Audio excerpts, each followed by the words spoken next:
There's been some further changes to the Tombs of a Mascot. I am really excited about today's post by Jagex. And I really just want to get straight into it because there's a lot to look forward to. I just briefly browse it. We're going to go into every single point right now on the Ramble. But before we do, be sure to drop a like. And if you enjoy the Rambles, be sure to subscribe. It greatly supports me as a content creator. And of course, big shout out to the channel members. Thank you guys very much. All right, let's get into it. Tombs of a Mascot, balance changes revisited. Further changes following feedback to yesterday's tweaks. So without going into literally every single thing that was discussed on Reddit and Twitter about, some of the potential drawbacks to yesterday's update, I will just say today kind of resolves all those issues, and it also helps paint a picture of what the drop rates are for the most part. And I think that's really good because myself included, there were a lot of people that were ill-informed about what exactly happened to the drop rates, and they've pretty much clarified it toward the end. So bear with me. Let's get into it. In this week's game update, we made a number of balancing changes and bug fixes for Tombs of the Mascot. It's clear that many of you feel like we missed the mark with the update. We've been reviewing your feedback and would like to discuss changes we've already made, alongside some that will be coming with next week's game update. Note, next week's game update will take place on Thursday, 8th of September. This is to allow us more time to develop and test changes that are detailed in this blog. Before we dive into that, let's cover the why and dispel some myths surrounding the motivation for change. In the lead up to Raid's release, we often spoke about our intentions for it to be the most accessible raid yet thanks to the invocation system, allowing players to customize their difficulty and improve over time by gradually increasing the raid level from 0 to as high as 600. Upon release, it became apparent that normal mode was the go-to for a majority of players, and many now consider this the entry point for Tombs of a Mascot, rather than entry mode as we originally intended. We believe this is mostly due to the difficulty level of 150 raids being much lower than we anticipated. After seeing so many players enjoying Tombs of a Mascot, and with it being the first true PvM experience for many, we wanted to make sure that our focus was on the difficulty versus reward rather than limiting who can participate. We want Tombs of a Mascot to remain healthy content in the long term, but it's important it remains fun content. It's clear that our balancing was off, and we made too many changes at once. While many of these feel palatable independently, when combined, the effect they have is much more impactful. So, what are we going to do about it? All right. The Wardens, which was arguably the most just nerfy kind of thing they did, especially to Phase 2, but they've made some great changes. Let's hear what they say. The Wardens are the final challenge within the Tombs of a Mascot. The encounter is split into 3 phases. Yesterday, we made the following changes to the second phase, P2, and third phase, P3. Adjusted the damage formula to phase 2 to benefit less from accuracy and have a lower max ceiling. Reduced core exposure time by 7 cycles. By the way, that 7 cycles was incredibly awkward. I mean, you could only get 5 hits off, and you had to do like 2 BGS whacks. If you brought a BGS, it was a little awkward, but here, let's hear them out. Increase the Warden's hit points during P2 for high-scale groups. Slightly reduce the amount of damage dealt to the Warden when successfully clearing the P3 skull mechanic. Slightly increase the base hit points of the Warden during P3. Reduce the base allowed duration for solving the skull mechanic during P3. Slightly reduce the magic attack bonus of the Warden during P3. Alright, for Phase 2, the above changes amounted to an increase in the number of times players were required to force the Warden's core to fall out, and subsequently proceed to the final phase. This is typically referred to the number of downs required to clear the phase, and we'll be referring to it as that going forward. Through the use of liquid adrenaline and specific gear, such as the Dragon Dagger, many players had found creative ways to clear the phase within 1 or 2 downs. Mainly 2. I think there was like 1 instance of a 1 down, but essentially bypassing mechanics that increased the overall difficulty of the encounter. As a result, it felt as though players were spending more time in this phase hitting the core rather than engaging with the unique mechanics of the room as intended, namely the Warden's various attacks and environmental hazards within the room. However, with changes to core exposure time and Warden health, compounded with the changes to liquid adrenaline and Ambrosia, the phase now just felt longer, or just takes longer. Without being that different in terms of mechanic, the phase isn't that much more difficult than before, it just uses more supplies. We agree that there is a point where more downs feel tedious, and the ability to coordinate as a team using specific gear to blast through the core is actually a pretty cool adaptation and use of mid-raid loot. As such, we've made the following changes to Warden's P2, which are now live at the time of posting this blog. Alright, let's look into it.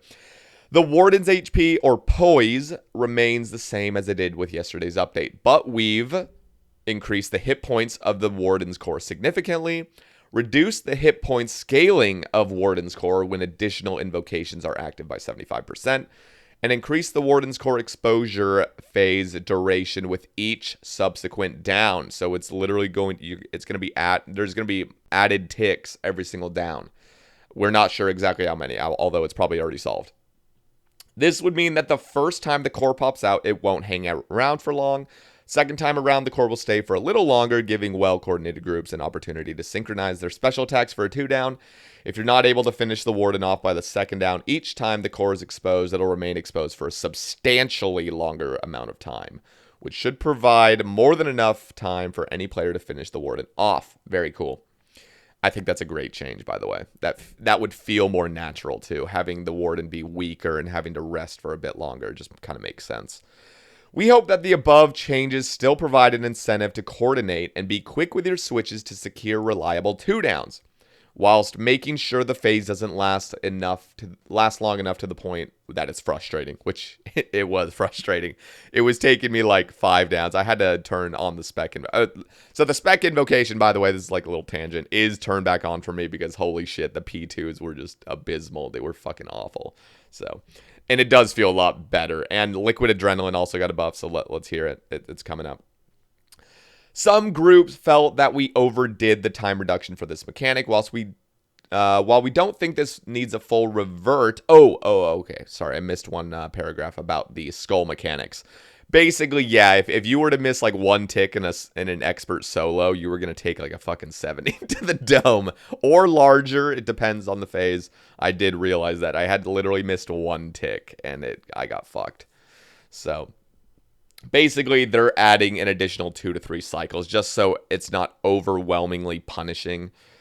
So the skull phase got a little bit easier. The skull phase with the insanity invocation active was adjusted to be near tick perfect following yesterday's changes. While this was what the team had intended during development, player feedback alongside ongoing reports of server issues, ongoing, I mean, at least they're aware, okay, has made this feel a little too punishing.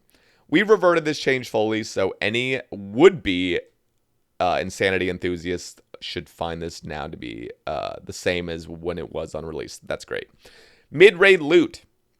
Another major concern for players were our changes to mid-raid loot. For a refresher, here's what we changed yesterday. Ambrosia and Liquid Adrenaline are now 1-dose potions.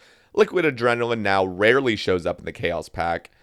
Ambrosia now only shows up in the Life Pack. Adjusted the quantities of items provided in the Chaos Pack. Increased the amount of run energy that smelling salts restore. And the mid-raid loot interface no longer stops your movement. Alright. Following the update, we felt like the changes to Ambrosia and Liquid Adrenaline were too harsh. So we hotfixed the game to always provide a minimum 2 doses of Ambrosia and Liquid Adrenaline, which was great, by the way. I just want to state, the ramble that I did yesterday was, and when I would ever talk about what happened in that update, there were hot fixes a couple hours after that original update that changed it. I mean, I was offered one singular dose of Ambrosia in a life pack when I did a raid right after the update. And it wasn't even worth choosing it because I wouldn't have had enough salt for the final Warden. So the final Warden was a total bitch, and that was one experience of mine. So before anybody starts going back in history and explaining like, oh, you're just, bad, or, you were lying about something. There were changes made hours after, and I was taking one example, which was not clearly the best thing to be given an example of. Anyway, I just wanted to make that clear. So it was a bit too harsh. Unfortunately, we're unable to make these singular 2-dose potions via hotfix, but it will be changed in the next week's update. So that's going to be great. It's going to go back to 2 doses, and it's only going to give you 1 potion, so it's not just way too many supplies in your little pouch.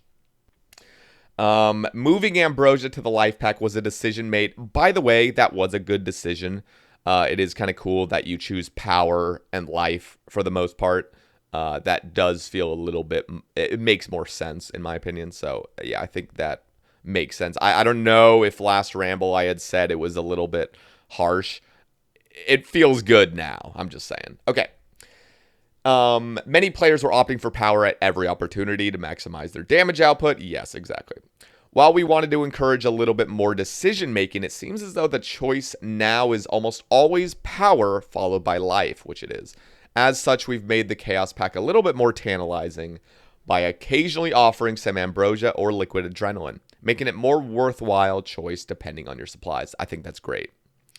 Choosing power, then life will likely remain the consistent go-to, with a dash of chaos feeling like a worthy choice in certain situations. At least they're aware. I think that speaks volumes of Jagex. Just kind of like within a day knowing exactly what player. They clearly have a ton of information about what the players are overall doing. And so, yeah, I think that's based. Anyway, we also saw repeated reports of players routinely running out of supplies toward the end of Warden's P2 or P3.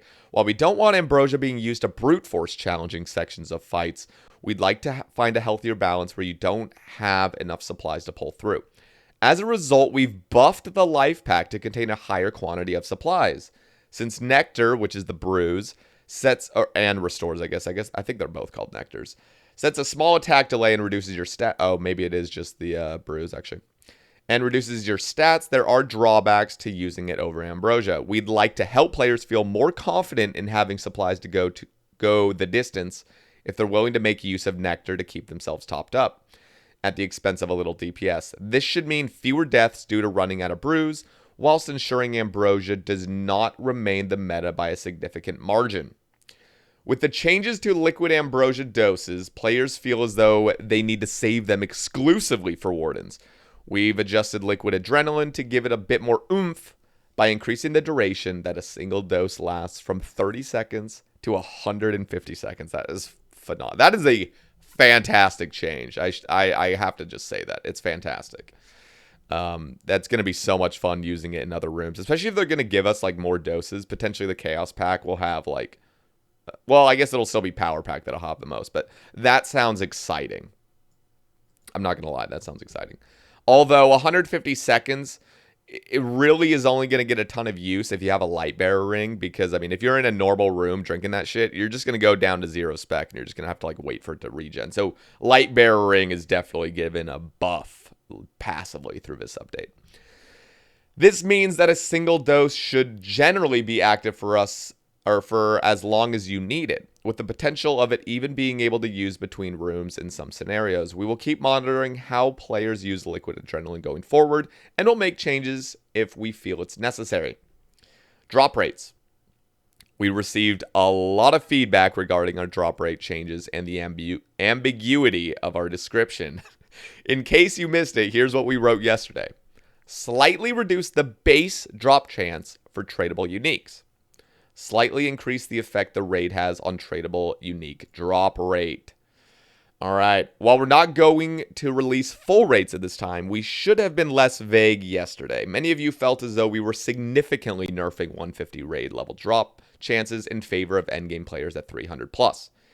In the interest of transparency, here's how yesterday's changes impact the tradable unique chances at various raid level breakpoints.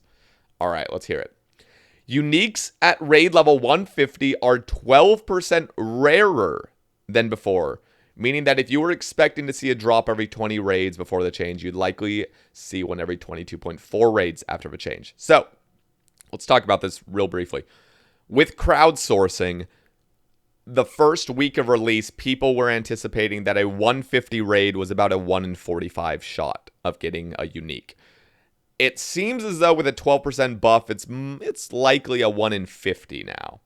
Now, again, it is still speculation, so do not quote me and don't, like, I just need to say, I am speculating. The crowdsourcing is just shit I've heard. I've never done any of the actual calculations of the crowdsourcing going on whatsoever.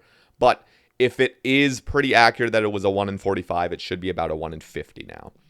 So, I think that's fair. I mean, that was what I initially thought when I heard the news yesterday. I was, given some other information on Twitter and on Reddit and on the YouTube comments. By the way, leave some comments down below if I'm misspeaking or if I'm being a little bit inaccurate. I love, the extra information down in the comments. So be sure to leave you guys' own comments. Let's hear the next one. Uniques at raid level 200 are 5% more common than they were before. So it's probably about a 1 in 44, maybe 1 in 43-ish chance, I would say. Or I guess it would be more like a 1 in 42.8 or something. Probably a 1 in 43. Again, this is assuming that the 1 in 45s for 150s was accurate. I'm just speculating. So they're more common, meaning that if you were expecting to see a drop every 20 raids, you would see one every 19. Unique raids at level 250 are 25% more common. So here's the thing. People were thinking on week of release that raid level 300 was a 1 in 30. So the confusing part here, and you guys might need to correct me in the comments, is are they saying uniques at raid level 300 are 40% more common than before, as in on week of release they are now 40, doing experts then and doing them now is 40% better than a previous expert? Because if that's the case, people were speculating it was a 1 in 30. Now it's probably like a 1 in what? What does that make it? Like a 1 in 18, 1 in 20-ish? I'm not, or wait, is that even lower than that? It's probably like a 1 in 18 or something, which is absolutely incredible. And I think going higher than that is just going to make it even more insane. So doing like a 400 like Addy and a cold one did, duo. I mean, that's got to be like a 1 in 9 chance or something. I don't know. We'll see. And for further context, a 300 raid level raid compared to a 150 raid level raid is 2.5 times more likely. So that does make sense that it would be about a 1 in 50 and a 1 in 20.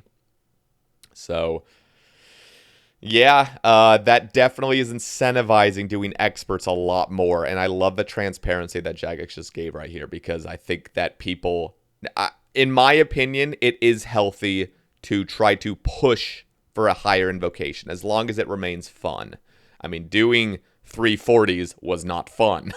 I mean, if I'm getting significantly more raid loot, then I can see it as being more fun. But just like mechanics and everything, and with the gear I had, I mean, 300s feel pretty comfortable. But I wish they had put a little bit more information on post 300, because if you were to push yourself even beyond there and give significantly more purple chance, I think that's a healthy way to go with the game. My opinion. All right, our reasoning for adjusting drop rates was to protect the raid's tradable uniques from decreasing in price too quickly, protecting the long-term desirability of the content going forward. Based. It's worth noting that the raid level was already very rewarding and that the normal mode drop chance was a little too generous for how difficult it was. We've been keeping a close eye on the data, and we're already seeing the average raid level increase since Tombs of Amask get released, which is great. That's awesome. We want players to feel empowered to push through raid levels while still having a chance at the rarer items for those who are unable to. A reduction in drop rates combined with the raid getting more challenging created a rift within the community, with many feeling like we disproportionately punished more casual players. We hope that this clarification reassures some of you that we're not looking to completely gut loot at raid level 150. More so, we're trying to find the right balance. I think they're doing a great job as well. I think everything they mentioned above with drop rates sounds very reasonable and sounds fair. And I think it's good. Okay, so here's some other hot topics from yesterday's update. So adding rocks either side of Zebek to prevent players using melee without risking a chomp had the unintended side effect of some wonky pathing in certain parts of the room. We're looking to resolve this next week. Okay, that's cool. Players expressing that the movement delay at the start of Phase 3 is frustrating and can result in high damage taken if players lagging. We've made a change today that slightly reduces the duration of his delay. I never fully understood that delay. Still don't. I mean, there's literally like 2 ticks where you just cannot move at the beginning of Phase 3. I mean, even after the fade in, I mean, you're still just standing there. Many players had been employing a strategy popularized by Mulgo Kirby Big shout out. To save a few cycles when mining the pillar on the path of Het. Yesterday's update unintentionally altered this behavior. Whilst this method was unintentional, so was our fix. We'd like to manually recreate the strategy so attentive players are rewarded with an opportunity to slip in an extra hit if they're paying attention. I didn't actually see this, so if somebody wants down in the comments to explain what the Mulgoat Kirby strat is, I would love to know. Currently, the in-game raid timer ends after the Warden's death animation, and it can be frustrating to miss time invocations by a few seconds while waiting for the animation to finish. Yes, that is true. We'd like to change this timer in next week's game update so that it ends when the final Warden hits 0 HP, rather than at the end of its death animation. That's a great change. Some players asked why the scoreboards showing completion times weren't reset when making changes that significantly affect completion time. We'd like to take an opportunity to say that we'll likely reset the boards when we feel there aren't many more balance changes to make, and completion times aren't likely to be impacted by any update, but we won't be resetting them just yet. Players felt as though the path of Atmaken, which I believe is the Lion Room, wasn't any quicker than before. Despite yesterday's news post stating we'd make it a little bit quicker, we've made a change today that combines waves 2 and 3 into a singular wave, which should help speed things up. That's great. We've refixed issues where players found themselves soft-locked when dying at the same time as the Wardens. So TLDR, I'm not going to go into it exactly because I literally just said everything pretty briefly. So anyway, here's the TLDR. The blog post will be linked in the description, so if you guys are curious and want to look stuff up on your own, feel free to click the link. So here's what was mentioned in the blog that we're changing next week, so that has not happened yet. Mid-range loot will have 2-dose potions. Great. We'll fix some pathing issues caused by rocks added to Zebak's lair. In-game raid timer will end at the death animation, and we hope to recreate the skip, or the Mulgoat Kirby skip. Okay, that's it. So I think Jagex nailed it. They made some changes that they thought were appropriate. The community kind of, pretty much due to, not knowing the details of it, kind of speculating, caused a lot of uproar in the community in general. I think the transparency that Jagex has given us today definitely makes us feel a lot better about it. It's exciting because now experts are really worth doing. So if you listen, I want to give a little bit of motivation for those that are kind of scared of turning some invocations on. So just accept that you're going to die, pretty much. I mean, week 1, I was doing some normal raids, and I was like, you know what? I don't want to get too comfortable with this. I want to push myself. I want to get better at the game. I want it so that when Raids 4 comes out, or the Blue Inferno comes out, or some other crazy intimidating challenges come out in the future, I'm not one of those players that's like, I can't do this. I can't do this. Listen, the way you don't get intimidated by new game updates is to really push yourself when you can. And this is Raids 3, ToA is the perfect place to push yourself and to master mechanics and to get really good at the game just by increasing your invocations. Don't get too comfortable. And I think what Jagex did has incentivized that to not be too comfortable. I really wish they had given, and I already said this earlier, I wish they had given a little bit more insight on what happens post 300, because you don't want to just... In my opinion, camping at 300 is great. It's a fun raid level and it's still challenging. But what if I could push myself? Is it worth it to push myself any further? I'm assuming it is, but I would love to, know that it is significantly worth upping your raid beyond 300. So anyway, my little bit of motivation is push yourself, guys. It's a video game.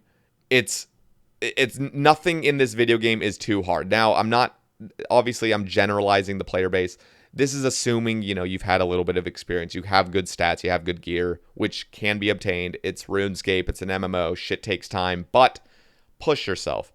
The game becomes so much more open and so much more fun the more you just dive into things. Turn on Insanity. Just do it.